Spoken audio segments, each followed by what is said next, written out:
कि बिहार के अनुभव को देखते हुए अखिलेश ने अपना पीडीवाई जो है, पीडीएम जो है, पिछड़े दलित और मुस्लिम का, उसके लोगों को लगा दिया है कि एक एक आदमी जो ये कर रहा है एसआईआर, उसके साथ कैमरे लेके खड़े हो जाओ। कि लोगों ने अखबार पढ़ना बंद कर दिया है, टीवी देखना बंद कर दिया है, पर इन लोगों के प्रॉफिट्स बढ़ते जा रहे हैं। जैसे कहे ना, सामान खरीदना तो बंद कर दिया, पर वो प्रोडक्ट करने, सामान बनाने वाली कंपनियों के मुनाफे बढ़ रहे हैं। ये मामला एग्जिट पोल्स का नहीं है, ये जो झूठे एग्जिट पोल्स का नहीं है। ये मामला ये है कि जो राजनीति में जो लोग बैठे हैं वो सत्ता छोड़ना ही नहीं चाहते।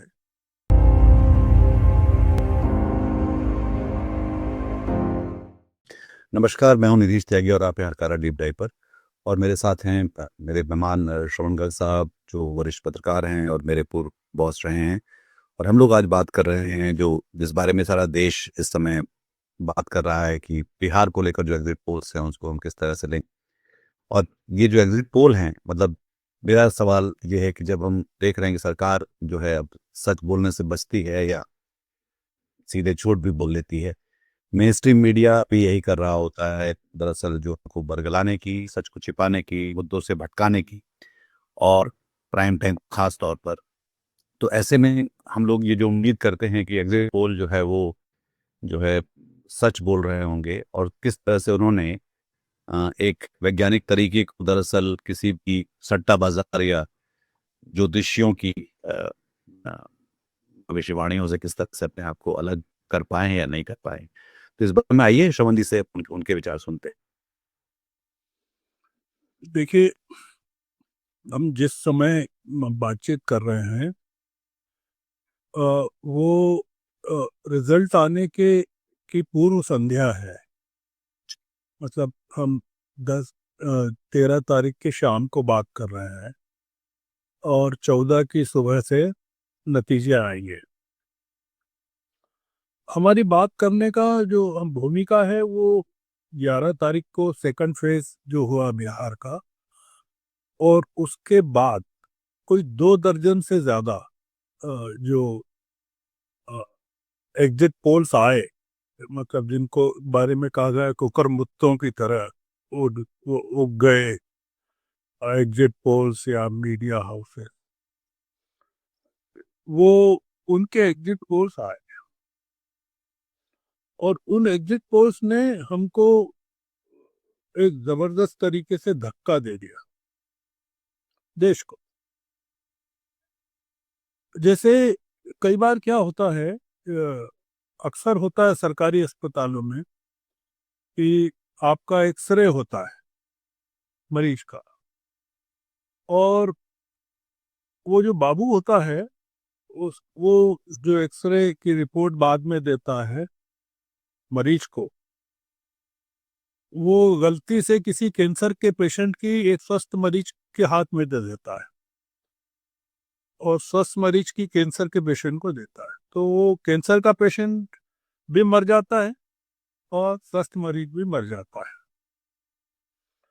स्वस्थ मरीज धक्के से मर जाता है, और कैंसर का पेशेंट इसलिए मर जाता है कि वो इलाज नहीं करवाता, बोले अपन तो स्वस्थ है। ये जो आया एग्जिट पोल, वो लगभग वैसे ही है कि, पर होता क्या है कि ये बाबू की गलती से नहीं हुआ है, ये जानबूझ करके हुआ है, और सोच समझ के हुआ है कि हमको ये जो एक्सरे की रिपोर्ट है ऐसी ही जारी करना है। देखिए, मैं कोई 1980 से लगातार फॉलो कर रहा हूँ एग्जिट पोल्स को। उसके पहले बहुत ज्यादा जरूरत नहीं पड़ी, क्योंकि कांग्रेस की हुकूमत ऐसी थी कि उसमें मान के चला जाता था कि वो विपक्ष था नहीं। तो इसलिए 1980 का जो चुनाव था, जिसको कहते हैं ना, वो टर्निंग पॉइंट था हमारी भारत की जिंदगी में, 77 का और 80 का। शायद हमने बात की है 77 के बारे में, बात की है कि अ, जो दो चीजें जिन लोगों ने इतिहास बदला, उसमें 77 था। हमको फर्क ये करना चाहिए कि एग्जिट पोल्स अनुमानों से गलत निकल गए कि एग्जिट पोल झूठे निकल गए। मतलब गलत निकलना अनुमानों से और झूठे निकलना, ये दोनों में फर्क है। मैं इसलिए कह रहा हूं कि 1980 का मुझे याद है कि जब वो उस समय एरिक डिकोस्टा, बहुत बड़े, he was a pioneer of conducting psephology. Psephology, और वो 1957 से कर रहे थे। एरिक डिकोस्टा बहुत पॉपुलर नाम थे। और 1980 में ही प्रणव रॉय और उनके साथ एक सुपारी वाला, वो दोनों इंट्रोड्यूस हुए, दोहरा सुपारी वाला। मैं 80 की बात इसलिए कर रहा हूं कि जनता पार्टी सरकार की गिरने के बाद फिर चुनाव हुए, तो मिसेस गांधी की जीत को लेकर जो अनुमान थे, वो पटने में गलत हो गए। और जिस तरह की भयानक जीत, हमने ये भी बात की डायनेस्टी की, अगर बात की थी, मुझे ध्यान नहीं आ रहा जी हाँ, ने की थी। है, जी। है ना, की थी। तो मेरे ख्याल से 2/3 बहुमत से मिसेस गांधी आई थी, या 3/4 से आई, या 2/3 से आई। और ये चूक गए एरिक डिकोस्टा वो प्रेडिक्ट करने में। तो मिसेस गांधी ने बहुत सी रिडिक्यूल्ड द एग्जिट पोल्स, और उनके हंसी उड़ाई थी, मजाक उड़ाया था। पर ये वो जमाना था जब 1980 और 84 में और 89 में भी प्रणय रॉय और सुपारी वाला में, भाई, मतलब इन लोगों की काफी इज्जत थी। और जी। इन लोगों ने जो एग्जिट पोल्स किए, मतलब इनको पायनियर ऑफ इंडियन पोलिंग वगैरह पे नाम दिया गया। अगर आप गूगल करें तो उस एग्जिट पोल्स के बारे में, तो उसमें आपको मेंशन मिलेगा। और एक बड़ी लीडिंग मार्केटिंग रिसर्च कंपनी ने कमीशन किया, इंडिया टुडे को के लिए करते थे ये, प्रणय रॉय 83 में इनको कमीशन किया था कि 14 शहरों में एग्जिट पोल कंडक्ट करें। तो हम ये कह रहे हैं कि हम जिस जमाने से गुजर के यहाँ पहुंचे हैं, उस जमाने में करने वाले भी बहुत अद्भुत लोग थे, और उनकी विश्वसनीयता भी अद्भुत थी। और पढ़े लिखे भी थे, मतलब ठीक ठाक पढ़े बैकग्राउंड। पढ़े लिखे थे, हालांकि साधन संपन्न नहीं थे। मतलब आज की तरह टेक्नोलॉजी नहीं थी। मोबाइल अ, जो था वो लगभग आया ही था। मतलब टेलीविजन आया था, मोबाइल तो नहीं आया था, टेलीविजन आया था, ब्लैक एंड व्हाइट या जो भी है, टेलीविजन आया था। ये एशियाड के टाइम पर आ गया। पर मोबिलिटी वैसी नहीं थी जैसी आज है। और उसमें ईमानदार तरीके से काम होता था, और लोग यकीन करते थे। हमारे जो पायनियर्स थे, जिनके नाम मैंने लिए, एरिक के या दोराब जी के या डिकोस्टा के, और बहुत लोग नहीं थे उस समय, बहुत ज्यादा लोग नहीं थे जी। मतलब इसमें मैं ये भी कह सकता हूँ कि एनडीटीवी को इसलिए नहीं खरीदा अडानी ने कि वो कोई प्रॉफिट मेकिंग मीडिया ऑर्गेनाइजेशन था। एनडीटीवी को मेरे हिसाब से इसलिए खरीदा कि वो मोदी को हरवा सकता था। अदब मतलब एनडीटीवी कभी प्रॉफिट मेकिंग रहा ही नहीं, मतलब ऑफ लेट थोड़ा सा उनकी बैलेंस शीट में कुछ प्रॉफिट दिखाने लगे थे वो। इसलिए खरीदा कि मोदी को अगर सत्ता में रखना है तो एनडीटीवी को खरीदना जरूरी है। खुद कराना जरूरी है, जो जिस तरह से बात करते हैं। वो जितवा देगा, वो प्रणय रॉय एग्जिट पोल करेंगे और कभी गलती हो जाएगी किसी में तो माफी भी मांग लेंगे वो, लाइक ही डिड वंस, कुछ कहीं चूक हो गई तो। मुद्दा यह है कि राजनीति के शीर्ष पर जो लोग बैठे हुए हैं वो, उनको अगर झूठ के दम पर ही सत्ता में बने रहना है, मतलब उसके बिना वो सरवाइव ही नहीं कर सकते, या उनकी पूरी यात्रा जो है झूठ पर रही है, राजनीतिक यात्रा। अपढ़ लोग हैं, गंवार लोग हैं, अपराधी किस्म के लोग हैं, जो नेहरू नहीं थे या इंदिरा गांधी नहीं थी या लाल बहादुर शास्त्री नहीं थे, तो आपको आपके आसपास का जो संसार है वो भी झूठ बोलने वालों का चाहिए आपको। मतलब सत्यमेव जयते का नारा लगाने के लिए झूठ वालों की फौज चाहिए, ये है मामला।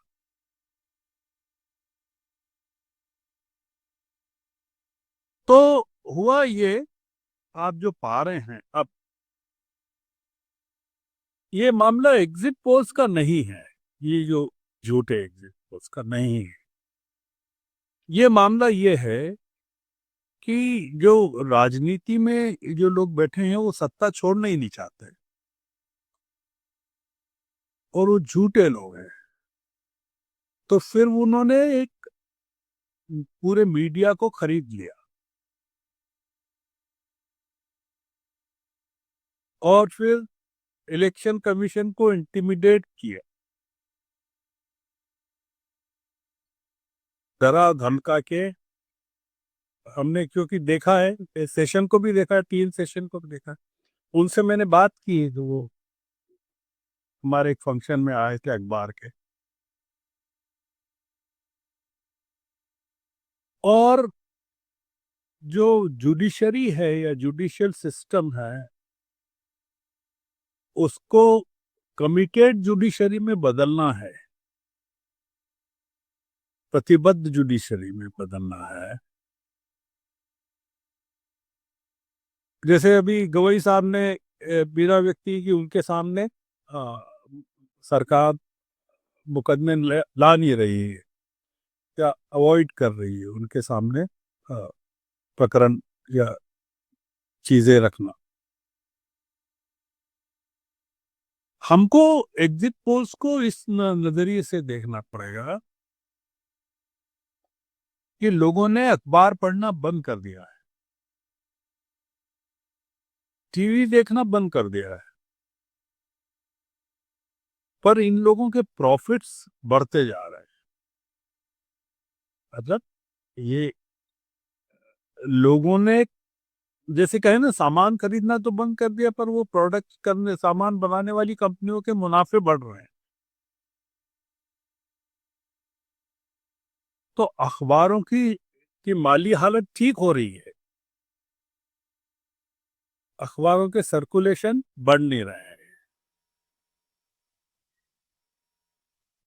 टीवी की रीच कम हो रही है या कमजोर हो रही है या प्रभाव कम हो रहा है, पर उनके मुनाफे लगातार बढ़ रहा है।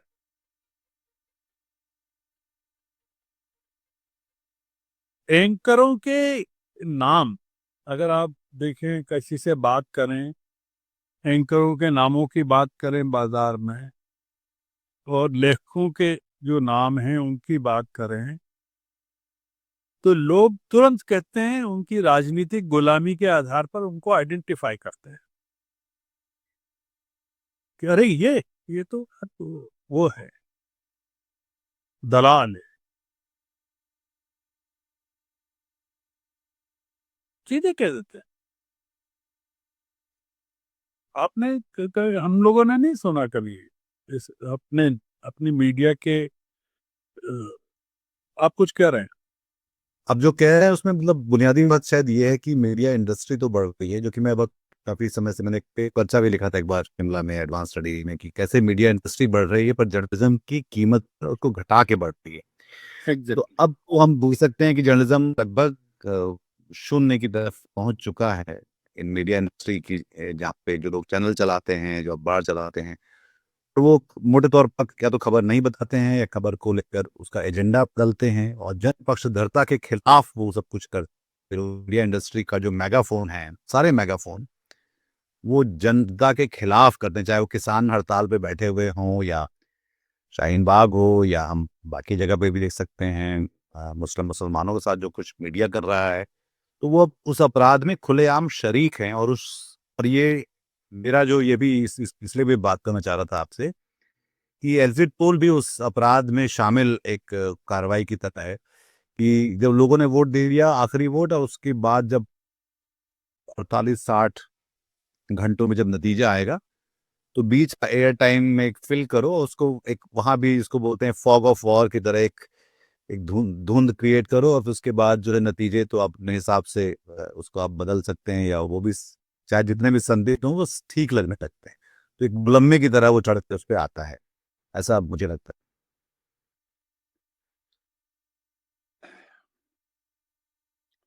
ये जो इसीलिए आप पा रहे हैं कि ये जो एग्जिट पोल्स हैं, हमारे कुछ नामी गिरामी पत्रकारों को जेल भी जाना पड़ा है एक्सटॉर्शन के केसेस में। अ, तिहाड़ वगैरह भी गए हैं वो लोग। अ, और वो बड़े चैनलों के लोग रहे हैं उस समय के। है। और ये जिन अखबारों को या जिन सत्ताओं, जिन मीडिया हाउसेस को रिप्रेजेंट करते हैं, अ, वो तमाम बड़ी इंडस्ट्रीज से जुड़ी हुई है, इंडस्ट्रियलिस्ट ने खरीदे हुए हैं सारे। तो आपका जो कहना है कि झूठी इंडस्ट्री या झूठे इंडस्ट्रियलिस्ट, तो ये चेन है ना कि बिल्कुल। अगर इंडस्ट्रियलिस्ट झूठा है तो उसने एक अखबार खरीद लिया या चैनल खरीद लिया, तो फिर उसी तरह के दलालों को वो नौकरी पे रखता है जो ब्लैकमेलिंग करते हैं या अ, सत्ता के गलियारों में जाके वो मार्केटिंग करते हैं अपने बॉसेस की या अपने मालिकों की। और उनको फिर एथिक्स से कुछ पता नहीं, एथिक्स का कोई, वो एथिक्स से उनका कोई लेना देना नहीं रहता है, क्योंकि largely they are uneducated in the sense कि कोई। पर जैसे मीडिया को लेकर जो दिक्कत इंडिया में है, तो ट्रंप के आने के बाद वो अमेरिका में भी हो गई। मतलब अगर आप वॉशिंगटन पोस्ट के डिक्लाइन को देखें, बेजोस ने जिस तरह से सरेंडर किया वहाँ अपनी कंपनियों को बचाने के लिए, इंडस्ट्री को बचाने के लिए, बड़ा अखबार जिस तरह से मीडिया खत्म हो गया वहाँ जनता के बीच में। और अमेरिका में जिस तरह से फटकारते रहे हैं ट्रम्प मीडिया के लोगों के, तय करके कि आप इनको नहीं आने देना है व्हाइट हाउस की प्रेस कॉन्फ्रेंस, या उंगली से इशारा करके निकालते रहे हैं बाहर। तो हम लोगों ने बहुत सारी चीजें जो कॉपी की हैं बाहर से, उसमें हमने ये भी कॉपी, हमारे जो डिक्टेटर्स हैं दिल्ली में, उन्होंने ये भी कॉपी किया है कि वो उसको उसको भी कर लें। तो आपने देखा बीबीसी में अभी इस्तीफे हुए, इसलिए हुए कि वो ट्रंप के दो चीजों को उन्होंने अलग तरीके से एक साथ जोड़ के उन्होंने पेश कर दिया, तो वो उसके चेयरमैन को या और भी लोगों को देना पड़ा ऐसे। है। उनको स्थित देना। पर मुझे याद है कि फॉकलैंड लड़ाई के समय मैं वहीं था 82 में जी। इंग्लैंड में, तो बीबीसी ने झुकने से मना कर दिया था। उन्होंने कहा हम तो सही खबर देंगे। पर वो इराक पर हमले के बाद जो कमीशन बैठा, उसके बाद उसमें फिर बीबीसी की भूमिका काफी अलग किस्म की हो, हम उसमें नहीं जा रहे। जी। आप सोचिए कि हेमा मालिनी सत्तारूढ़ दल से जुड़ी हुई हैं, शी और देश की एक प्रोमिनेंट फिगर हैं वो, फिल्म इंडस्ट्री में भी हैं और कल्चर में भी हैं और क्लासिकल डांस में भी हैं। धर्मेंद्र की बीमारी को लेकर मीडिया ने जिस तरह का व्यवहार किया कि उनके निधन की खबर चला दी, और वो खबर कायम रही 2 दिन तक। उनके उनके बार बार उनकी बेटी ईशा देओल के कहने के बावजूद वो खबर कायम रही। और वो जब घर पहुंच गए, उसके बाद मीडिया को लगा कि अरे ये नहीं, ये तो हैं अभी। पर कोई शर्म नहीं, कोई माफी नहीं, कोई अपराध बोध नहीं। तो यही मीडिया एग्जिट पोल करवाता है। बल्कि एग्जिट पोल गलत निकल जाए तो कोई माफी नहीं, कोई अपराध बोध नहीं, चलो आगे बढ़ो वाला जो है। आज वो जो मैं पढ़ रहा था कि धर्मेंद्र सनी देओल के घर के बाहर पापाराजी की भीड़ देख के वो सनी देओल बुरी तरह नाराज हो गए। उनका तुम्हारे माँ बाप नहीं है क्या? और भगाया उन लोगों को अपमानित करके। बट दे आर, उनको कोई फर्क नहीं पड़ता। अगर आपने देखा हो या देश ने देखा हो कि रिया चक्रवर्ती के साथ क्या किया था। मतलब रिया चक्रवर्ती को तो पद्म भूषण, पद्मश्री, भारत रत्न देना चाहिए कि उन्होंने आत्महत्या नहीं की मीडिया हंटिंग के बावजूद। कुत्तों की तरह उनके पीछे लगे, तो एकदम इतना से लिंच करने का इंतजाम ही पूरा हो गया था। और लिंच कर रहे थे उसको। वो उस लड़की को खा जाते, पर वो चूंकि बहादुर लड़की है और वो उसके लिए एक मोटिवेशन का काम नहीं किया कि सुशांत सिंह ने भी राजपूत ने आत्महत्या कर ली तो अब ये मीडिया के कारण वो कर ले।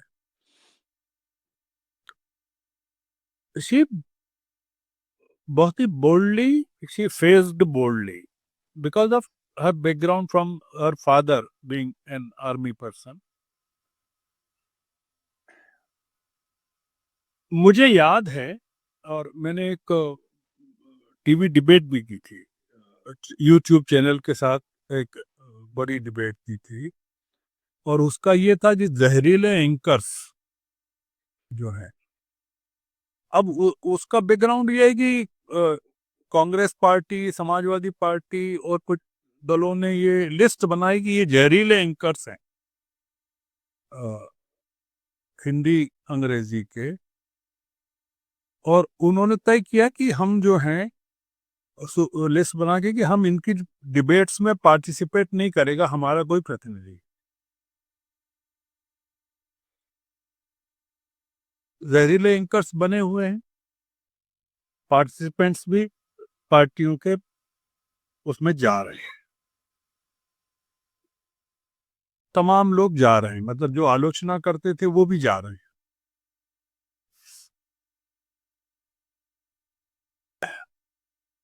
ये मुद्दा ये है कि जैसा मैंने कहा आपको कि ये जो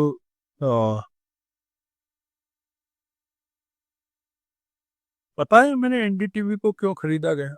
तो ये तमाम अखबारों की के खरीदने की, चैनलों को खरीदने की, आप चैनलों की लिस्ट उठा के देख लीजिए। दिल्ली नोएडा के फिल्म सिटी के सारे खरीदे गए, खरीदे जा चुके हैं। मतलब उनका कोई माई बाप है, उद्योगपति कोई माई बाप है उसका। और वो कहते हैं ना कि जिसका कोई नहीं होता उसका भगवान होता है। तो जिसका कोई उद्योगपति माई बाप नहीं, उसकी सरकार मालिक है, ऐसा है, आप मान सकते हैं। ये सरकार भगवान है और वो उसके प्रधानमंत्री अपने आप को भगवान मानते हैं, तो अगर कोई चैनल छूट गया उनके उद्योगपतियों की नज़र से, तो वो सरकार ने उसको कहा हम हैं, मैं हूं ना। जी।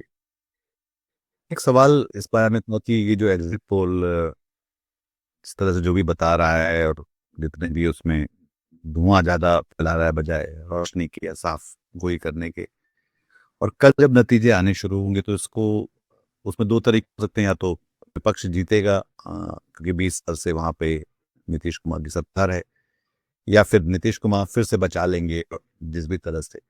और तीसरी भूमिका हम देख रहे हैं चुनाव आयोग और बाकी जो हमारी पूरी व्यवस्था है, जो नसीब सैनी का जो बयान हरियाणा को लेकर, तो क्या हो सकता है कि व्यवस्था ये करे।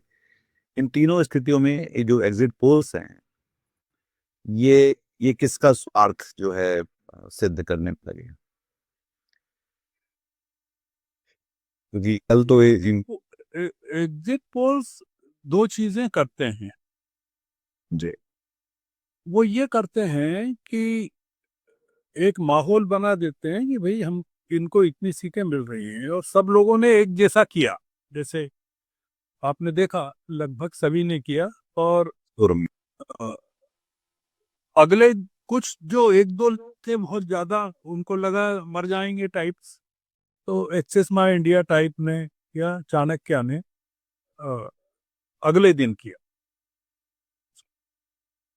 अब वो चाणक्य ने तो खैर जो भी किया मैं उसमें नहीं जा रहा हूँ। एक्सिस माई इंडिया ने थोड़ी सी उदारता बरती, अगर आप उनका देखें तो वो काफी नीचे ले आए ये जो अ, तेजस्वी को, ये महागठबंधन को जो मिल रहा है और इनको जो एनडीए को है, उसमें कोई बहुत आसमानी सुल्तानी फर्क नहीं किया। उन्होंने ऐसा किया कि कुछ इधर उधर भी हो जाए तो उनकी चमड़ी बच जाएगी, ऐसा किया। क्योंकि आपको याद है कि प्रदीप गुप्ता एक बार किस तरह से रोए थे वहां टीवी स्क्रीन पर, उन्होंने दुख प्रकट किया था उनके कुछ एग्जिट पोल गलत हो गए थे। तो इसलिए किया जाता है, दो चीजों के कारण किया जाता है कि माहौल बना दिया जाता है कि हमको इतनी तो मिल ही रही है। देखिए ये एग्जिट पोल्स ने कहा है, तो बेईमानी के जितने गुंजाइश हो सकती है मैनिपुलेशन की, अ, उसका वो मिल जाता है, लीवरेज मिल जाता है। पर क्या होता है कि जैसे हरियाणा में सारे एग्जिट पोल्स कह रहे थे कि कांग्रेस जीत रही है, अपोजिशन जीत रही है। या महाराष्ट्र में कह रहे थे कि अ, ये जीत रहे हैं, बड़ा महाविकास अघाड़ी जीत रही है, पर हुआ उल्टा। अब उस दोनों में जो फर्क आया वो ये कि भाई उसमें तो एग्जिट पोल्स भी कह रहे थे या मीडिया भी कह रहा था कि ये जीत रहे हैं, फिर उनको जिता दिया। तो बाद में ये पता चला कि दोनों को पर डाका डाल दिया गया था, दोनों चुनाव पर। जो जो एग्जिट पोल वाले लिख नहीं सकते थे, बोल नहीं सकते थे, उन्होंने तो बता दिया कि भाई ये स्थिति है। कुछ लोग तो थे फिर भी जो बता रहे थे कि ऐसा हो सकता है, वो अंदर के लोग होंगे जो उनको अंदर की जानकारी होगी, ये घपला तो होने वाला है। Bihar being very different from the country, आप देख रहे हैं 11 तारीख को पोल हुआ। देखिए आप अगर पिछले रिकॉर्ड्स देखें कितने दिन की वोटिंग होती थी, कितने फेज की होती थी, तो फिर रिजल्ट कब आता था, तो इसमें आप पाएंगे कि 2 फेज में हुए, दोनों में ज्यादा फर्क नहीं था। मतलब वो होना भी था इतना तो सीमांचल के कारण भी फर्क होना था। सीमांचल है, मगध है, कोसी का इलाका है, तमाम चीजें। पटना से डिस्टेंस को देखते हुए, डिप्लॉयमेंट को देखते तो 2 फेज तो की, पर आप पाएंगे कि 11 को पोलिंग खत्म हुई और काउंटिंग 2 दिन बाद ही कर रहे हैं, 14 को कर रहे हैं। तो टेम्परिंग का या बदमाशी का की गुंजाइश इसमें नहीं है। वो उन्होंने जो हरियाणा और महाराष्ट्र में नहीं कर सकते थे, वो जो कर लिया हरियाणा महाराष्ट्र में, यहाँ संभव नहीं था। इसलिए उन्होंने एसआईआर के जरिए उसको ठीक कर दिया। 47 लाख वोटर कम कर, और उनकी पूर्ति जो हुई, वो 47 लाख अगर महागठबंधन के थे तो उनकी पूर्ति के लिए ट्रेनें भर भर के बाहर से आ गए दूसरे लोग। पिछली बार का जो वोट शेयर का फर्क है वो 0.03% महागठबंधन और एनडीए के, पर सीटें 15 का फर्क आ गया। मतलब वोट शेयर। और दूसरा ये कि लार्जेस्ट सिंगल पार्टी आरजेडी थी पिछली बार, 75 सीट्स आरजेडी, 74 बीजेपी, 43 जेडीयू। अब पिछली बार अगर आरजेडी सबसे आगे थी तो इस बार तो आगे होना ही चाहिए, क्योंकि कांग्रेस ने भी सुधार किया। वोटर अधिकार यात्रा भी है। एंटी इनकम्बेंसी 5 साल में बढ़ गई। नीतीश को चीफ मिनिस्टर अनाउंस नहीं किया तो जेडीयू में ना, ट्रांसफर ऑफ वोट्स नहीं हुआ जेडीयू से बीजेपी में, बीजेपी से जेडीयू को। मुस्लिम कंसोलिडेशन हो गया महागठबंधन के पक्ष में। पिछली बार जेडीयू ने मुस्लिम कैंडिडेट्स को जितने टिकट दिए थे, इस बार 4 को ही दिए उन्होंने। बीजेपी ने किसी को नहीं दिया। 18% पॉपुलेशन है मुसलमानों की, 17%। वो वैसे भी कम पिछली बार से। ओवैसी इज ए फैक्टर, सही है। पिछली बार 5 सीटें उन्होंने ले ली थी, पर इस बार कोई बड़ा फैक्टर नहीं है। इन तमाम चीजों को देखते हुए एक जो लॉजिकल कंक्लूजन होना चाहिए वो तो ये है कि भाई महागठबंधन जीत रहा है, पर नहीं उन्होंने किया। अब इसका परिणाम ये भी हो सकता है कि कल के नतीजों में या 11 के नतीजों में शाम तक ये पता चले, दोपहर तक ये पता चले कि इन्होंने एनडीए को जितवा दिया। आपने देखा होगा कि इन्होंने क्या किया है। आपके पाठकों को, दर्शकों को पता होगा कि बिहार के अनुभव को देखते हुए अखिलेश ने अपना पीडीवाई जो है, पीडीएम जो है, पिछड़े दलित और मुस्लिम का, उसके लोगों को लगा दिया है कि एक एक आदमी जो ये कर रहा है एसआईआर, उसके साथ कैमरे लेके खड़े हो जाओ, एक एक के साथ। और हजारों लोग जो हैं अखिलेश की पार्टी के, वो इनकी बैंड बजाने वाले हैं वहां उत्तर प्रदेश। इधर ममता भी वहां पे और ममता सक्रिय हो गए। तो दरअसल ये तो सबसे दिलचस्प बात यह है कि जो गांव पर है, मतलब नरेंद्र मोदी के लिए बिहार का चुनाव बहुत गहरा दांव था और बहुत, मतलब एक, जिसे कहना चाहिए उनके लिए भी एक आगे की कहानी की यहाँ से तय होने वाली है, देश के लिए भी होने वाली। हाँ, इसीलिए जैसे ट्रम्प फ्लो न्यूयॉर्क सिटी में हार गए, जहाँ ट्रम्प टावर है, और उनका पहला घर वही है। और अब कोई कहे कि साहब फ्लोरिडा में भी हार गए, तो अब क्या करेंगे यार। तो ये बड़ा सेटबैक मोदी जी को। और ये इस बार जो देखने की बात है वो ये कि ये सेटबैक अमित शाह को होने वाला है, नॉट मोदी। बिल्कुल, हम लोग मोदी को ज्यादा वो कर रहे हैं, पर ये पूरा जो अ, मामला है ना कि वो ये चुनाव अमित शाह लड़ रहे हैं, थे बिल्कुल। 20 दिन से वो वहीं थे। पड़े रहे जो क्योंकि वो वक्त अब वो वक्त अब आने लगा है मेरे ख्याल से, जहाँ पे अब ये तो हम मान कि हम ये देश अब जा चुका है एकदम, मतलब भैंस पानी में जाए नहीं है, या फिर हम ये माने कि जो इस करेक्टिव मेजर्स हैं, चाहे मीडिया में हैं, चाहे वो कोर्ट्स में हैं, चाहे नौकरशाही में हैं, चाहे मतलब इन सारी जगहों पे अब वो करेक्टिव मेजर्स का टाइम आ चुका है, और वो इनके होते हुए तो नहीं हो सकता, नरेंद्र मोदी और अमित शाह के होते हुए। तो इसलिए ये अब सारे जो चुनाव हैं वो दरअसल अब अलग अलग तरह के जनादेश की तरह भी उसको हमको पढ़ना चाहिए कि वो एक जनादेश किस लिए है।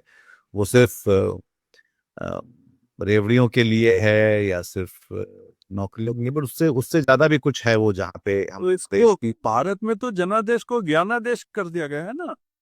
तो, हाँ, जो चीफ इलेक्शन कमिश्नर हैं, वो उन वो तय कर रहे हैं कि भारत में क्या होना चाहिए, डेमोक्रेसी क्या होना चाहिए, इतने पावरफुल हो गए हैं। और एसआईआर पर सुप्रीम कोर्ट का फैसला अभी तक आया नहीं। हाँ, वो अपनी धीमी गति का समाचार एक होता था आकाशवाणी में उन दिनों, जब वो हम लोग ये जब चल रहा है, तब वो नतीजे के साथ ही आएगा। 14 तारीख उसके बाद की क्या है भी है। हाँ बिल्कुल, है? जगदीश साहब के जाने के बाद ही शायद उस पर कोई फैसला हो, और उसके बाद उसके बारे में कुछ कुछ नहीं होगा, कुछ नहीं होगा, सब हो गया जो होना था। इसलिए मैं ये जो आपका सवाल है, वो अगर उसको हम कंक्लूड करना चाहते हैं चीजों को, तो ये इसमें जैसे 80 करोड़ लोग 5 किलो अनाज पर हैं। अब वो 80 करोड़ लोग अगर ये तय कर लें, या 1 करोड़ भी तय कर लें कि हमको तो स्वाभिमान की जिंदगी जीना है, 5 किलो अनाज नहीं लेंगे, तो वो भूखे मर जाएंगे। क्या करेंगे, स्वाभिमान का क्या करेंगे?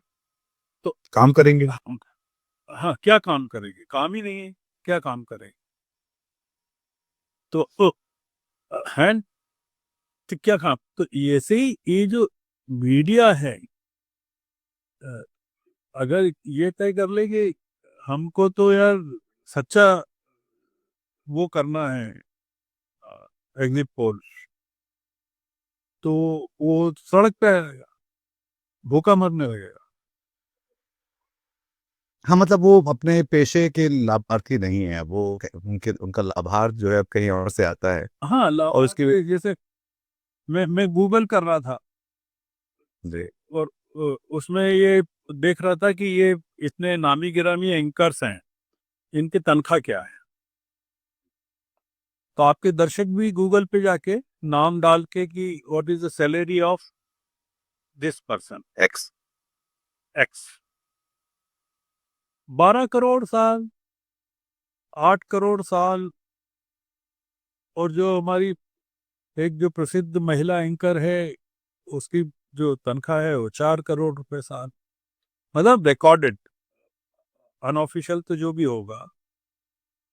अब आप बताइए कि ये जो तनख्वाह है,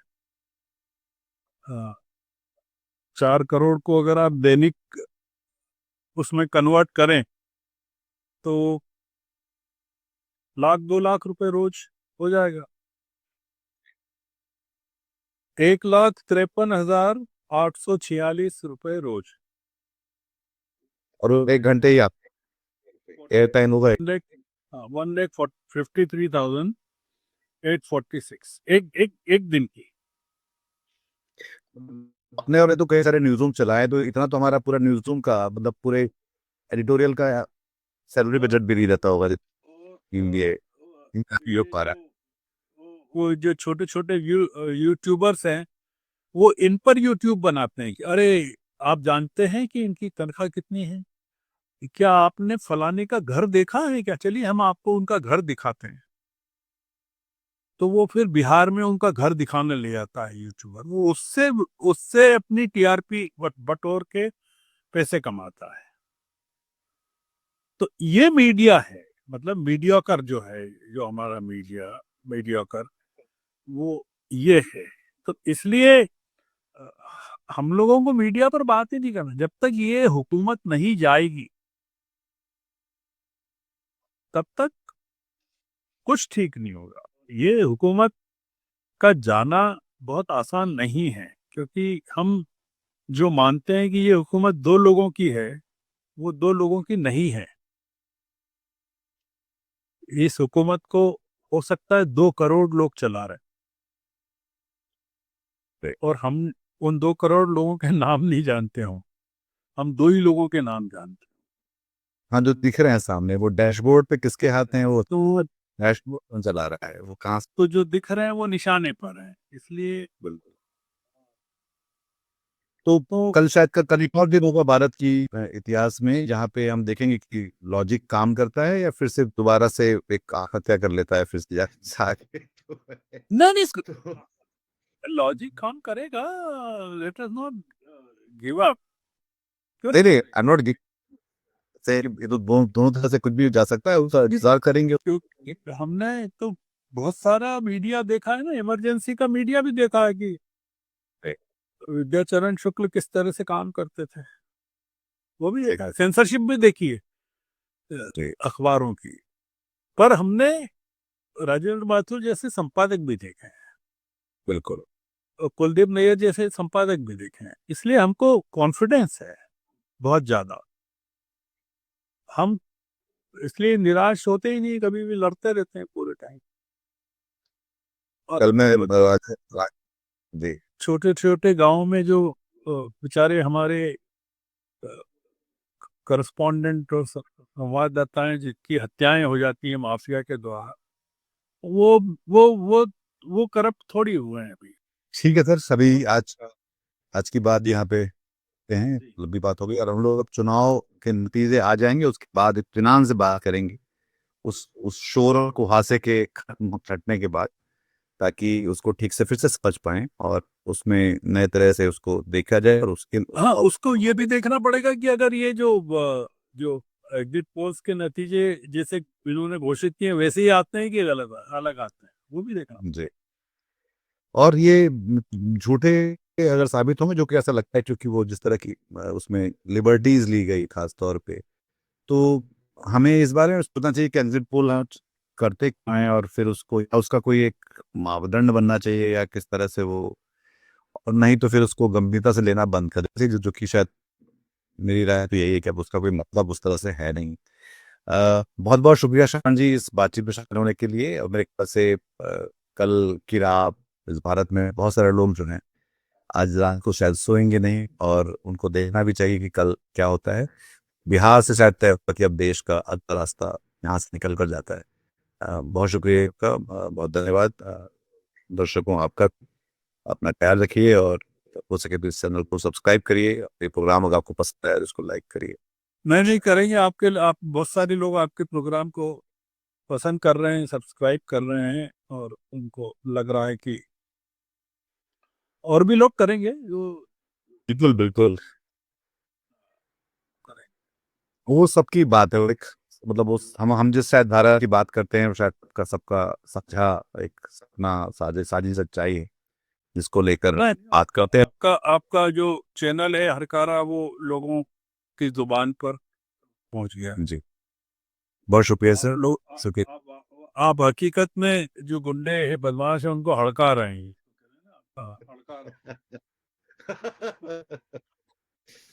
थैंक यू सर, ठीक है, बात करते हैं। आज की ताजा खबर, आज की ताजा खबर, आज की ताजा खबर। आओ काका जी इधर, आओ मामा जी इधर, सुनो दुनिया की खबर।